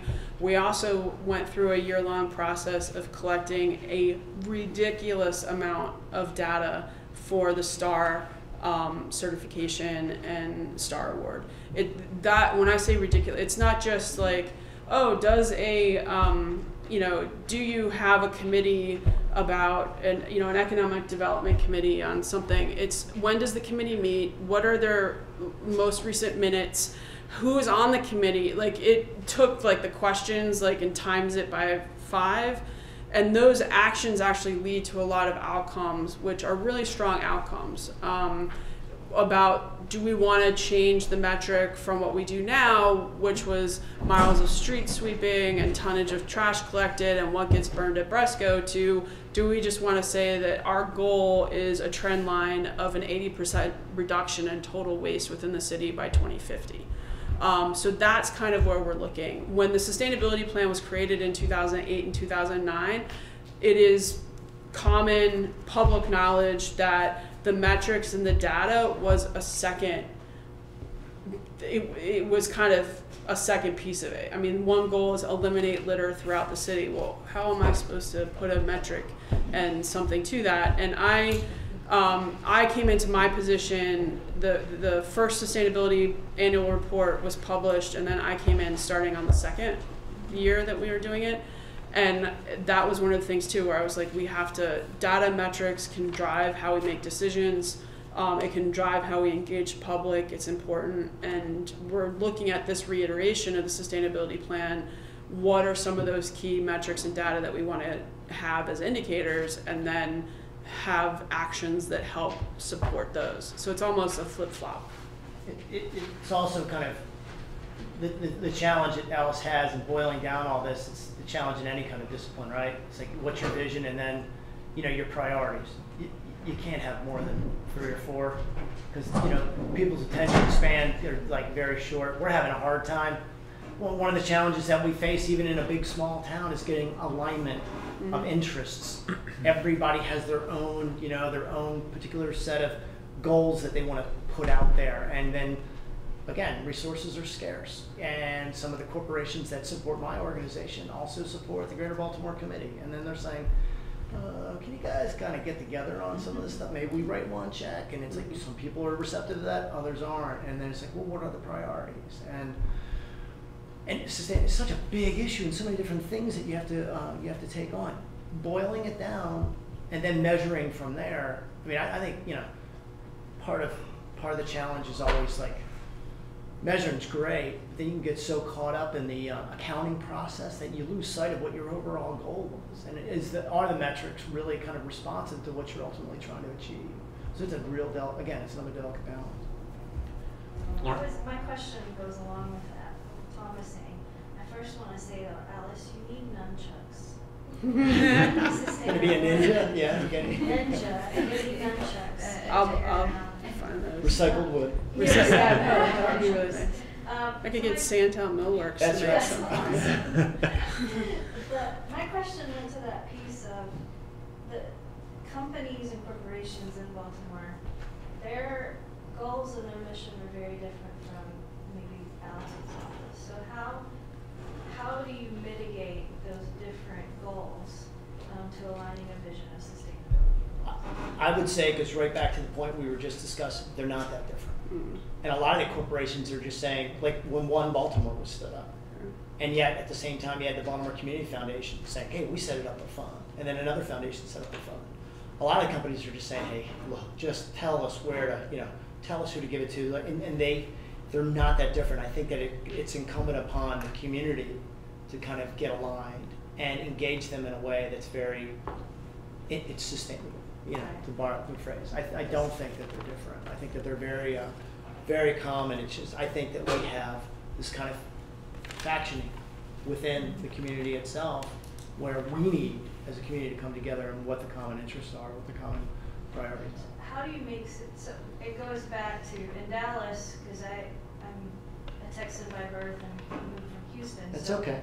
I wear it. I'm sorry to interject, but we had this conversation the other day. There isn't anybody from Texas that isn't just proud of saying that they're from Texas. and it's all about how do we get Maryland saying about that, about, you know, people saying that about Baltimore too, so be proud of that. So Dallas, you know, to get those public-private partnerships, that area, because I used to work for the city of Irving, it just offers tons of tax incentives to get businesses there. So how do you move them from being part of the business community to see themselves as part of the greater community and interested in sustainability? I personally think that I agree with Tom. I think that in the city of Baltimore, that the larger corporate, even the small businesses and smaller kind of startup companies and so forth, they're interested in the city. They have common goals. They know that in order for their business to thrive, that they have to attract younger professionals that want everything. They believe in terms of where they work. A lot of them have incentives for their employees to actually live near where they work, even though funding for the broader kind of live near your work program has dissipated some over time.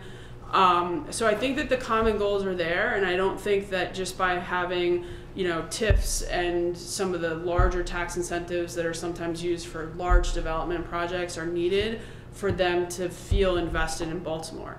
I would definitely agree with the fact that I think it's part of a larger discussion, and it could be a tough discussion if we look at it honestly. Baltimore is still, and the unrest in April I think is indicative of it, Baltimore is still an extremely segregated city.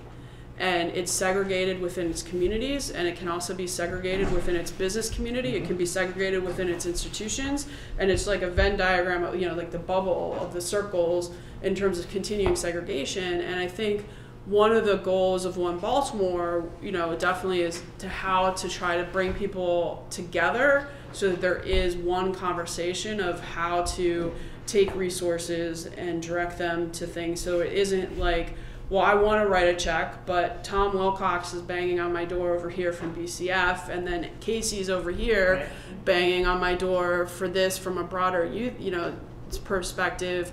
And then, you know, there's the Parks and People Foundation or Blue Water Baltimore that wants to actually just be on the ground working. So I think that there still is going to be that need where all organizations are going to be clamoring for funds, are going to be clamoring for resources, but a broader dialogue and a broader discourse and shifting the paradigm on how we as a city work together for that. So I don't think it's going to be driven by tax incentives. I think that the will is there, the goodwill is there across the board. If we look at what happened even the day after the unrest, and you know, North Avenue and was cleaned up that morning by, you know, people went out and they're like, there's nothing, what can we do? And I think that there is discussion, I know, within city government about that. I know within One Baltimore and kind of really how to structure that a little bit better to get the discourse happening. But it's there. It's just about harnessing it and capturing it and providing a forum for it to happen.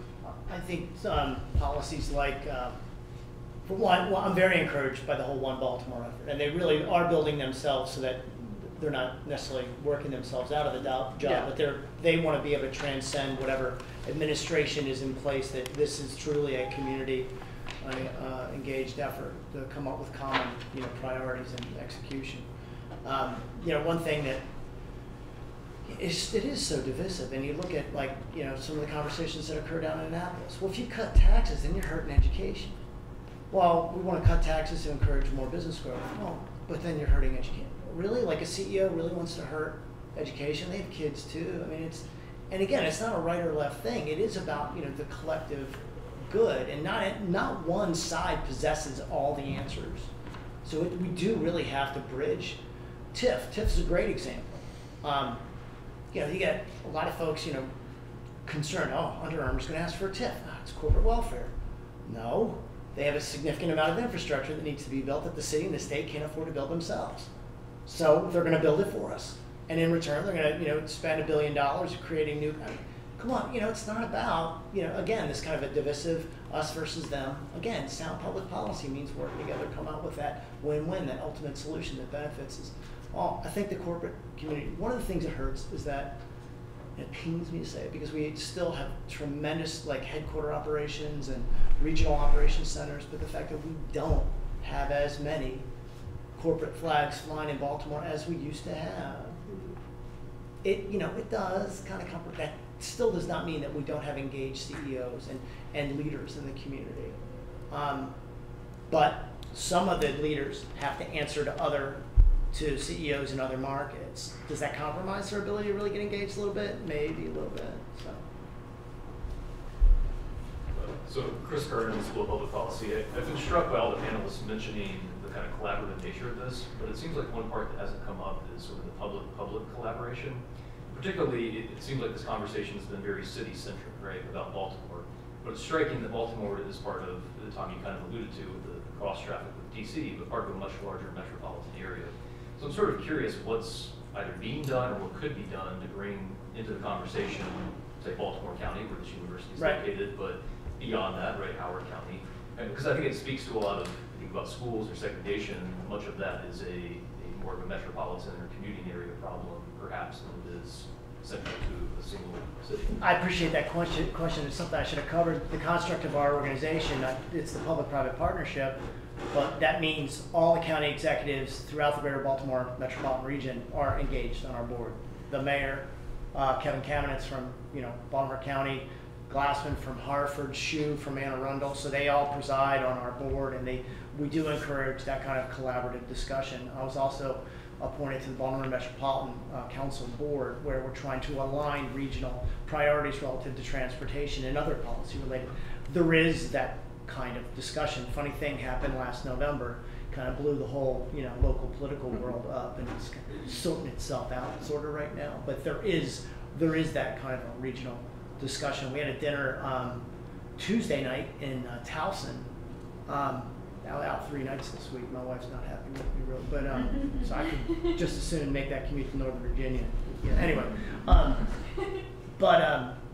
and we had it with Kevin Kamenetz and some of the corporate leaders in Baltimore County, and a lot of the conversation related to what's going on in the city, because as goes Baltimore, so goes the rest of the region, and they realize that. So this commitment to regionalism and regional collaboration is very much a part of the conversation. We're sorting through the whole, what happened, in November, and how we're coming up with common interests and aligning on these things, getting past the whole red line, discussion and focusing on, thank you for shaking your head, it is kind of silly, isn't it? I mean, it's like, what are we going to do tomorrow? Okay, today, let's not, anyway. So that conversation's ongoing. Is it going to result in, what are the top 3 or 4 things we can all agree on? That's our goal. So, in that discussion, I think it's also important to acknowledge that as I was having conversations across Baltimore, and the research was focused in Baltimore itself, but as I was having these conversations in Baltimore and asking people to prioritize policy priorities and tell me about their vision for sustainability in the city, transportation was one of the key areas that was not a point of consensus. That you did not see it on my list of things that people are seeing as consistent with the sustainable vision for the city. There were a few policy statements related to transportation in the research, and they kind of came out in different places. I think there's a competing vision at work. Now, I think the Baltimore Metropolitan Council is doing important work in this area, and they're framing their conversation around sustainability with federal support for that work. I think that's a critical conversation that the region needs to have. As someone who sat in traffic between Owings Mills and Catonsville, right? I think that we're all familiar with that need for the region, but it's clearly a point where there's not strong consensus right now, and it's vital, I think, to a more sustainable future for the metropolitan region. No doubt. No doubt. I mean, again, it's very much being drawn along political lines again, and it's like, well, I've been communicating with the head of the water taxi company down in Annapolis and trying to plug them into people here in Baltimore, and but how does that solve? That helps solve some of the east-west commute, but then there's the regional. It's not integrated. Our system is just not integrated, and it just has to be part of it. So we're back looking at existing bus routes, scrapping that, coming up with a new plan. How can we expand, circulator service? Developers of Towson Row in Towson. Arthur Adler, one of the partners there, because I thought that city circulator was like the dumbest idea ever, and now we're going to do it in Towson. The county council just can't. So, and then how do we start connecting all these disparate systems? I think maybe we have time for one more question. Yeah, I know a lot of people in the room are university affiliates, and there's a kind of a network of universities in the Baltimore area around sustainability, and we're kind of always considering how do we improve partnerships between our universities and our sustainability efforts within our city and county. So I was wondering if you guys had any thoughts and ideas about how partnerships can include the universities as well, And then also just an additional random question to expand on the value action gap and maybe what recommendations there might be for working on that issue. So I'll start off the conversation with that. So our office is lucky. Sometimes the doors get knocked on a lot. So we get a lot of people asking in terms of just general things in terms of internships and job opportunities and things along those lines, which we always have. And then we also have a number of different projects that we're working on. Some of them are ones where a professor or a department at a university or institution has a grant, or they want to go after an NSF grant or something, and so they're like, oh, what can we do? And so we want to come and have a conversation and then put together a proposal and go after the money. And there are a couple of ones that have and are working on. So we have several with so there are a couple of the more kind of well-known ones. So like Hopkins and the Center for a Livable Future is a huge partner for us on our food and food policy work. And a lot of different collaborative efforts there, both collaboratively going for more money in terms of grant funding or looking at policies and what we're doing. We have two that are kind of lesser known. I have a collaboration with Morgan State University and the CBEI, which is the DOE's energy organization out of Philadelphia. And so we have CBEI in Philadelphia, Morgan State in my office, and we're doing a collaborative project around benchmarking and benchmarking legislation. We also have a project with Morgan State University, and it's a multidisciplinary project around preparedness, disaster preparedness, climate adaptation, and looking at a neighborhood. And actually they did a semester long, and we kind of put together some things in terms of curriculum. And then we also have one with Johns Hopkins, and more on their public health side.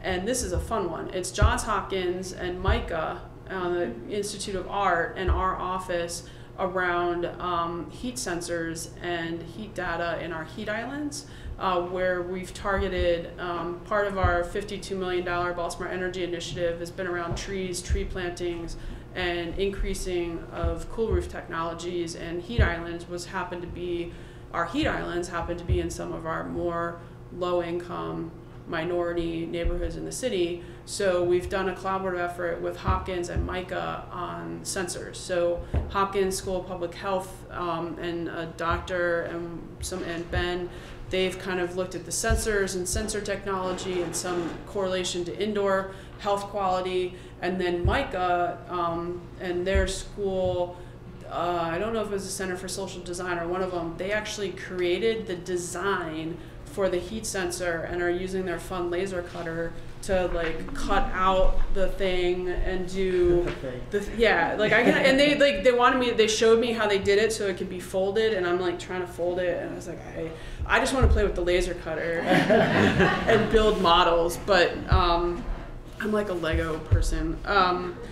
So we have a lot of different ones. We UMBC and some partnerships there that we've had. The U.S. Forest Service field station is at UMBC. We pulled in some of the professors there and with Morgan.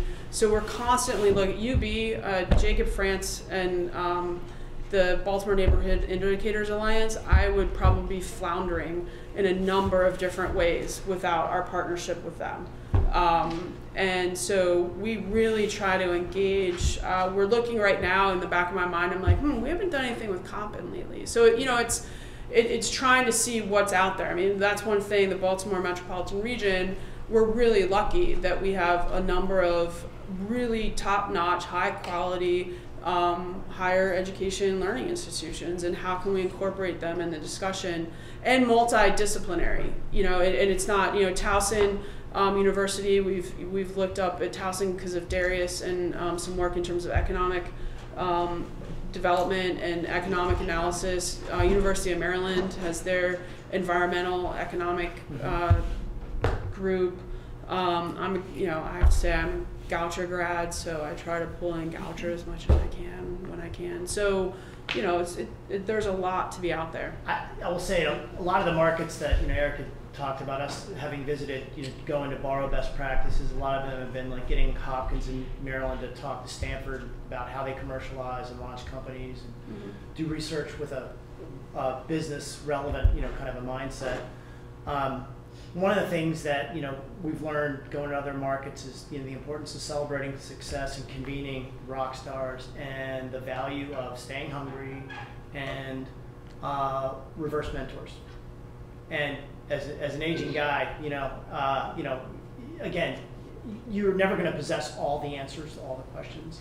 You come and you talk at these events, and that's kind of a source of inspiration. Just your question there, and I think that. Through BMC, maybe Urban Land Institute, maybe the convening of a summit on economic development and sustainability is probably warranted to bring together some of the universities, some of the other stakeholders, to have a broader conversation. So I thank you for that. I'm not going to pay you for it. Coffee or lunch sometime, that's fine. I think it's also very important to acknowledge that Baltimore is the home of a long-term ecological research site, the Baltimore Ecosystem Study, that's funded by the National Science Foundation. They do critical work in ecosystem science within the region, and UMBC's Center for Urban Environmental Research and Education is involved in that. I think that it's critical that we have good science being done within our communities so that we can understand the nature of the environmental challenges that we face.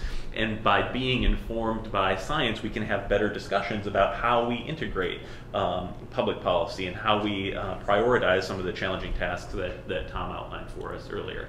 And I think the one additional point that I'd like to make related to that question is, I think that we need to spend more time thinking about our shared obligation for environmental science within our communities. There are so many great organizations working in Baltimore. We could spend the day talking about them, but I want to mention the Carnegie Institution for Science and the BioEyes Project. They work with schools in Baltimore to expose children to science through some very interesting experiments that they do in the classroom with fish. That's beyond my pay grade to explain, right? But it's really fascinating work, and the point is that they're bringing science into the classroom so it's accessible. We all live in ecosystems. We live in the environment around us, and in many ways we've become disconnected from that environment. So even if we're in the city, in a place that doesn't have a lot of green space, there's an ecosystem around us and there's an environment around us, and we can individually contribute to the observation and the understanding of that natural system that we're living in. So as we leave today, I'll encourage you to all go out and look at the green space around you, look at the environment around you, and take some steps to encourage citizen science and the collection of information about what's going on in the world around Eric, you. if I could, please don't let it be lost on any of you, the important work that they do right here in this facility, and Russell, the terrific work that they do fascinating work, and it is really central to the whole sustainability discussion, so kudos to the work that you're doing.